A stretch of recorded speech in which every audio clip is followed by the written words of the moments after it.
14 જાન્યુઆરીએ ઉત્તરાયણ પર્વે સુરતમાં એક હૃદયદ્રાવક ઘટના બની હતી। એક જ પરિવારના 3 સભ્ય 70 ફૂટ ઊંચા ફ્લાયઓવર બ્રિજ પરથી બાઇક પર પસાર થઈ રહ્યા હતા, ત્યારે પતંગની દોરી અચાનક તેમની સામે આવી ગઈ હતી। દોરી હટાવવા જતા બાઇક ચાલકે સ્ટીયરિંગ પરથી કાબુ ગુમાવ્યો હતો, જેના કારણે બાઇક પર સવાર આખો પરિવાર પુલથી 70 ફૂટ નીચે ખાબક્યો હતો। આ ઘટનામાં 35 વર્ષીય પિતા રેહાન, તેમની પત્ની રેહાના અને 10 વર્ષની પુત્રી આયેશાના મોત થયા છે, જેમાંથી પિતા પુત્રીના ઘટના સ્થળે જ મોત થયા હતા, જ્યારે રિક્ષા પર પડેલી માતાને ગંભીર હાલતમાં હોસ્પિટલમાં ખસેડવામાં આવી છે, જેમાં તેણે ટૂંકી સારવારમાં દમ તોડ્યો હતો। એક જ પરિવારના 3 સભ્યોના મોતના પગલે વિસ્તારમાં શોક છવાયો હતો।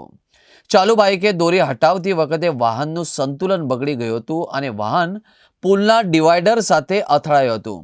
આ ટક્કરમાં રેહાન, તેની પત્ની રેહાના અને પુત્રી આયેશા, જે મોટરસાયકલ પર સવાર હતા, તેઓ બ્રિજથી 70 ફૂટ નીચે ખાબક્યા હતા।